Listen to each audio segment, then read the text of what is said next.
What's good, ladies and gentlemen? So I wasn't going to release an SK Wealth Academy podcast today. In fact, I'll call this an interlude between podcast number 98 and 99. I actually mislabeled my last podcast. It was podcast number 98, not 88. So I'm going to present to you in this interlude an Asian American's view of the George Floyd case, because I've spoken to some of my friends in America about this case who are black, and they wanted to know what my position of this case is as an Asian American. So I thought I'd make a quick video about this.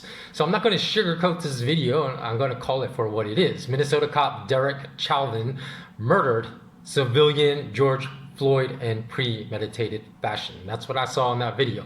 Now, I live in Asia, and the video of Mr. Floyd's murder even went viral halfway around the world here in Asia. Now, Derek Chavan should be convicted and tried for first-degree murder in my opinion. And anything less than that, say it's like second-degree manslaughter, I think would not do the case justice. It needs to be first-degree murder. And as well, I believe that his three partners that witnessed the murder, Thomas Lane, Tu Tao, and Alexander Kung, should also be charged as accessories to premeditated first-degree murder. And anything less than that also would be an injustice, because it was their duty, their sworn duty, to protect and serve as U.S. police officers to protect the life of George Floyd, and they failed miserably to do so. And in fact, they deliberately ignored not only Mr. Floyd's complaints that he could not breathe and that y'all gonna kill me, which is what he said, but they also completely ignored the pleas of bystanders that were telling the cops to let this guy up, that he could not breathe. And I believe they said Derek Chavan kept his knee on George Floyd's neck for 4 minutes, which is ridiculous, because even in addition to not being able to breathe, as a martial artist, I know that is where the carotid artery is that provides blood flow to the brain. So there's two ways we learn in martial arts to choke someone out. One is by constricting his windpipe. The other is by constricting the blood flow to the brain. And any constriction, any stoppage of the blood flow to the brain more than 3 seconds, the person's going to pass out. Anything beyond 10 seconds could cause irreparable brain damage. So it's ludicrous that Derek Chavan kept his knee on George Floyd's carotid artery for 4 minutes. He was probably dead minutes before he even lifted his knee. Like the moment that he passed out and stopped moving, he was probably dead at that point, in my estimation. So, and again, the cops tried to lie and say, I believe I read something. Don't take my word because I didn't look up this, but I just remember hearing on some videos about this topic that the cops had lied and said that he died from complications at the hospital when he was already, the EMT said he had no pulse and was already dead the moment they loaded Mr. Floyd into a vehicle to go to the hospital. So again, when we look into the backgrounds, then the case becomes even worse, because Derek Chavan, I hope I'm pronouncing his name correctly, Chauvin is how you spell the cop that murdered George Floyd, his last name. He had been the subject of 13 excessive force complaints since 2003. And yet, you know, the Fraternal Order of the Police, or whatever the name is for that Fraternal Order of Police in Minneapolis, had done nothing to discipline him. And then Tu Tao, T-H-A-O is his last name, had been the subject of 6 complaints.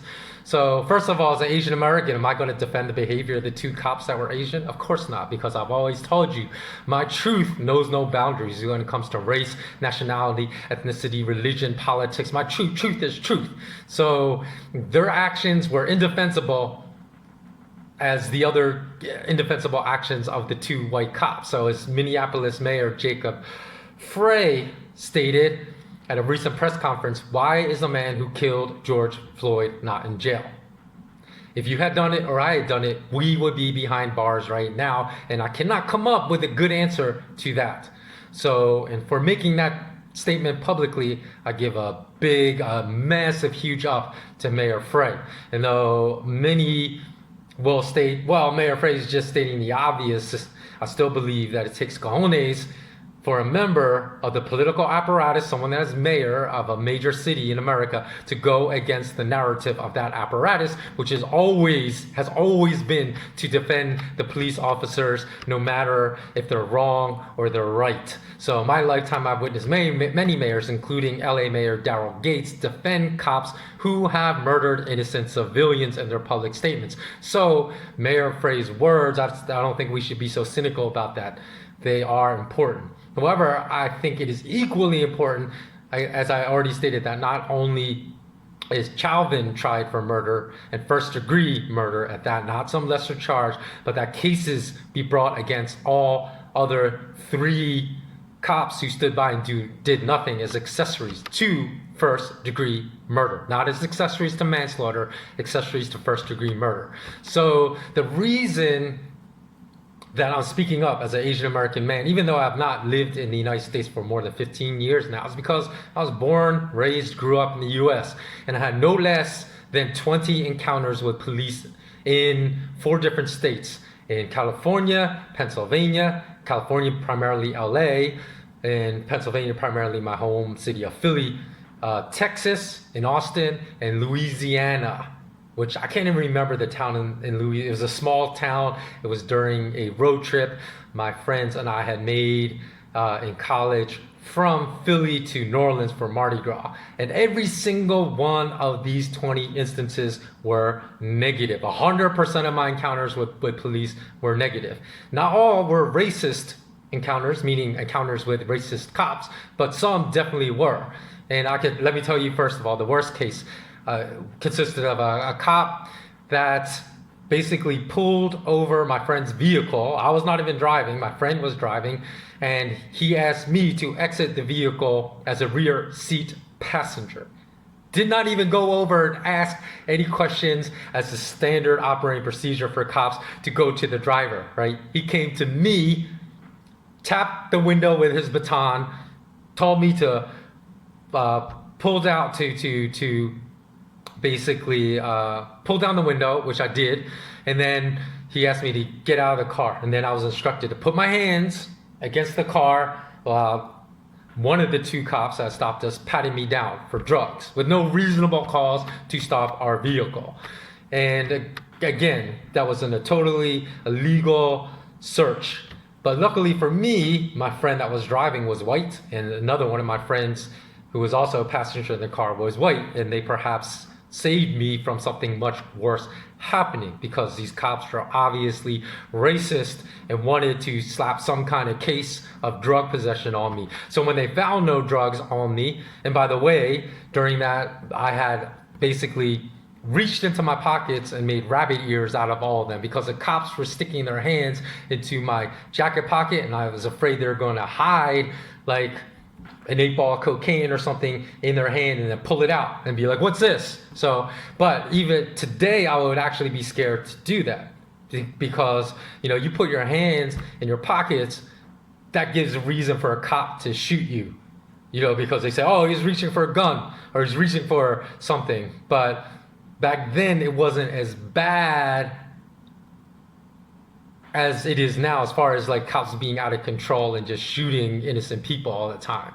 So, and again, of course, I'm not saying all cops just bad cops, but there are plenty of bad cops, and there's probably more bad cops out there than most people think there are. So when he found no drugs on me, then the other cop went to the vehicle, asked all my friends to get out, asked my friend who was driving to pop the trunk, and they proceeded to illegally search our car. The only thing they found was duct tape in the glove compartment, after which a cop came, jammed that in front of my face and said, are you using this to shoot up heroin? Like to tie up my arm and shoot up heroin. And it was like the most offensive stop and search that I've been subjected to in my life. And that might be nothing for Black Americans, but I'm just telling this story as this does happen to Asian males as well, because that was probably my most racist encounter of all my negative encounters with cops. But then when I moved to LA, I was stopped 10 times for speeding in LA when I had never been stopped before for speeding in any other city. In all situations, I didn't even notice that I'd been speeding, because not a single time was I excessively speeding, because the speed limit in California on the interstate freeways is 65 miles an hour. So I might have been going 70 or 75 miles an hour, but I was basically going with the flow of traffic. It's not like I was going 90 or 100 miles an hour in a 65 mile per hour zone. So when I was pulled over, and I'm certain in some cases I was not even speeding. I'm sure the cops illegally pulled me over and I was not speeding, and they were flat out lying about clocking me on their radar as even going 70 miles an hour in a 65 mile an hour zone. But each time, I also know that it's law that it's okay to go slightly above the speed limit if you are, for safety purposes, going above the speed limit because you're going with the flow of traffic. And that meant there were cars to my left, cars to my right, cars behind me, cars in front of me going the same speed as I was. Each of these 10 times I was pulled over for allegedly speeding. So I asked a friend of mine that was a lawyer about the situation. He said, you know what, just go to court. You'll win every time, because the cops, first of all, they have to provide proof in court from their radar gun that you're actually speeding, which they didn't provide to you when they pulled you over. And if you feel like they were lying and they're lying, they're not going to be able to provide that proof. The judge will dismiss it. And so they say go to court, because half the time the cops don't even show up, which in that case your case is automatically dismissed and you don't have to pay. And in those instances, I think every one of my speeding violations was about a $300 fine. So, but the problem with my friend's advice, who was a lawyer, was that I would have to take half a day off of work to go to court to prove the cops were lying, or that the cops had illegally cited me for speeding when I had been following the law and just going with the flow of traffic. And so taking half a day of work was going to cost me more than $300 of pay. And the ticket was only $300. So each other's 10 times I paid, and I ended up paying like $3,000 in speeding fines, which I viewed as extortion by the cops. So one reason I had believed that many of these instances were pure racism by LA cops, it was the fact that this was a time when I was working in Wall Street and working in private banking, because I had two jobs in corporate finance back then. And when I first started, I drove a Honda Accord, and I was never pulled over for speeding. Even going the same speeds, I was pulled over when I later upgraded my ride, and then cops started pulling me over left and right. And I believe there was a distinct demarcation between me driving a nice ride and just driving an average ride, and never being pulled over for speeding when I was driving my average ride, but being pulled over all the time when I was driving my nice ride, because racist cops did not like to see an Asian driving a nice car. I think that was the reason. So secondly, if every single experience I had with a cop was negative, and I had at least 20 negative experiences with cops in 4 different US cities, then the problem is not with a rogue cop here or there, even though I obviously realize that there are more good cops than bad cops, right? Because you can't say that more than 50% of all cops working are bad cops. I think that's, the stats would just prove that not to be true. But as the mass media likes to claim, oh, it's just a problem of a rogue cop here, a rogue cop there, that is not the problem either. Mass media is completely wrong in hiding the real problem, because the problem is with the system. The system is an unjust system, because as I stated, my negative experiences as a cop stretched across 4 different states in America. So it's just not like one state. And it got to the point where if I had my music, bumping loud in the summertime in LA because the weather was nice, and my windows were rolled down, the sunroof was open, and a cop pulled up next to me at a stoplight, I immediately, my heart would start beating faster. I would turn down my music, and I would just look straight ahead. I wouldn't even glance over at the cops, because I always felt nervous around them just because of having so many bad experiences with them. Even though I had done absolutely nothing wrong, it was just out for a drive on a nice summer day. So of the lesser negative consequences I had with cops in America, one time in Philly as a university student living off campus in West Philly, our house was robbed. And so one of my housemates called me and said, hey, you should come home because we just were robbed. And when I arrived home, I found the cops lecturing one of my housemates about how he had wasted their time and never should have called them because he did not yet have a list of everything that was stolen from our house with the appropriate serial numbers of all the electronics that were stolen. And incredulously, my housemate, said to the cop, I thought when you're robbed, you're supposed to call the cops. And the cop said, no, you call us when you have all the information ready you need to report to us. And then the cops just walked away in silence as my housemate cursed them under his breath and muttered an expletive to the cops. So that incident, I can't say it was a racist event because my housemate that had the argument with the cop was white, and the two cops that responded were also white. But let me tell you another like negative experience I have with cops in Philly. When there was one time, like late at night, a friend of mine and we looked down a side street and we saw someone like trying to jack a car. And two cops happened to be walking down the street towards us in uniform. So we stopped them and said, hey, you might want to go check that out because someone is about to come back and find their car missing.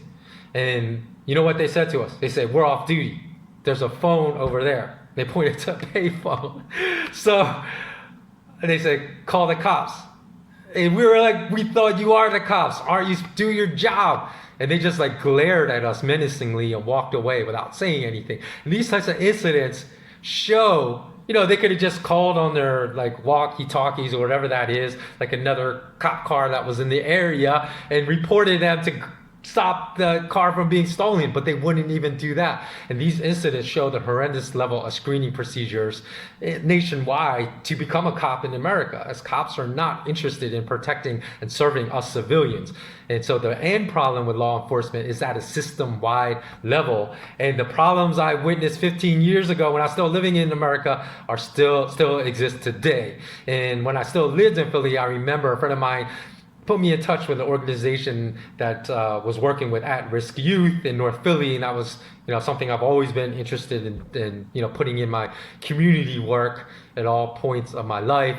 So I went and I attended one of their meetings, and I spoke to the young man that ran that organization, who was only 23 at the time, who was only a couple of years older than me back then. And I told him about my bad experiences with cops, and his response was, yo, I didn't know like Asians that suffered these same problems that we do. We, because he was black, meaning that blacks do as well. And I said, look, it's probably not the same level, but I said, just go to Chinatown. You'll see Philly PD officers all the time pulling Asian kids off of playgrounds and lining them up and forcing them to have their pictures snapped against their will to be put in mugshot books.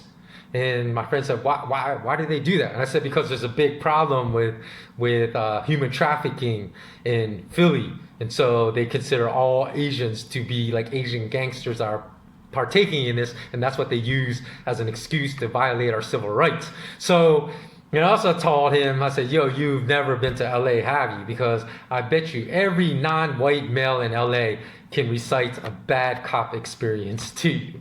So, and even so, I don't hate all cops, though my direct experiences with them have had 100% negative hit rate. And I just can't stand racist cops, and I can't stand the cops that see the injustices and criminal behavior exhibited by their partners and just zip their mouths and say nothing. Now, I understand why these cops don't say anything. These good cops that witness bad cops do commit criminal activities, because I know their life will become hell if they report on that, because they're seen as snitches. Yeah, reporting criminal behavior by other cops is seen as being a snitch within, whatever they call like the thin blue line, or that you can't violate. So, that needs to change. And one way you could change that is that has to come at like the gubernatorial level or the mayoral level. They have to protect the good cops that report criminal activity of the bad cops. So, because a lot of these bad cops, if their life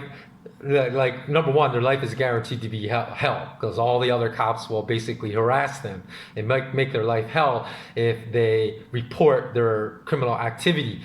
And number two, they're also very liable to lose their job and get fired. So there needs to be protection. And this needs to happen, like I said, at the statewide level or the citywide level, that mayors should pass laws saying, look, if you are fired for reporting criminal activity against a bad cop and you're a good cop, then we are going to commission an independent, you can go to court, you're not going to have to go through internal affairs, division of your police fraternity where the internal affairs always find the cops not guilty. You're going to be assigned an independent investigator that has no affiliation with any fraternal organization of the cops, of the police, and you can go to court and then you could sue them. And the judgment will come out of the pension plan of the cops. So that's how you stop it, because then you're going to punish bad cops. Like, people are going to hate bad cops because their pension plans are going to be drained by the bad activity of bad cops. There are rules you could put in place to stop this kind of rogue behavior and the systemic wide behavior. So, let me tell you the story of like my first martial arts instructor, because he sometimes trained elite U.S. Special Forces in martial arts, including Navy SEALs. So my entire class was full of military personnel. Some were Army Rangers, some were infantry, but mostly military personnel. And even so, like, I was able to have deep, complex discussions, for example, with the Ranger in my class. And, I remember one time he invited me over his house for dinner. I went and we were talking to some of his crazy experiences, serving in Iraq. And I actually, we were cool like that. So I told him that, like, yo, I understand you're in the military, it's your duty to serve, but I'm not down with you guys being in Iraq. And I expressed my opposition to U.S. forces being in Iraq. And I was ready for this Ranger, even though he was a friend of mine, to go off on me, tell me, because I had never served, I can't speak about it, I should shut up and not talk about it. But in fact, he told me he understood exactly how I felt, because he said sometimes he questioned why he was there. He questioned why he witnessed a friend of his lose his legs in Iraq. So I know that all kinds of people exist in law enforcement and military agencies. Some are good, some are bad, and some, it's a very complex situation. Some don't want to be there but are there. So I also understand enough to know that the same massive systemic flaws that attract bad people to law enforcement that existed 15 years ago are still firmly in place in America today. So even if Derek Chavan is convicted of murder and Thomas Lane, Tu Tao, and Alexander Kung are also convicted of accessories to first-degree murder, that's still not enough. It's not enough to prevent another George Floyd from being murdered next month by another cop. So good cops need to understand that they're not a snitch if they report a partner that murders an innocent civilian in America, or even just beats down an innocent civilian in America. So again, like I said, there needs to be changes in the law to protect good cops, because right now good cops are not, they're incented to remain silent, because they're either going to lose their job or be mercilessly harassed by all the other bad cops in their division. And they don't want that, so they just stay silent. So there needs to be fundamental change in how they are protected. And that needs to come from the mayoral or state level. And actually it should come from the federal level. Now, what else did I want to say? I just had a few more thoughts about this. So, the problem that led to George Floyd's unnecessary death, it definitely, in my opinion, exists at a systemic level, and that needs to change. And I'll leave you with one final thought. If those 4 Minneapolis cops were willing to murder an innocent man when they knew they were being filmed and their criminal act was being documented, what are bad cops doing to innocent American civilians when no one is around to film them? Think about that. Think of what they were willing to murder someone when they knew their behavior was being documented. Okay, so that wraps it up. If you stay tuned and watched this full video to the end, then let me tell you, please stay tuned. My next podcast is going to be podcast 99, But podcast 102 is what you want to come back for. I mean, you can watch podcast 99, 100, 101, but you will definitely want to come back and watch my podcast number 102. Okay, that wraps it up for today. Always remain intensely curious and comment below. Take care.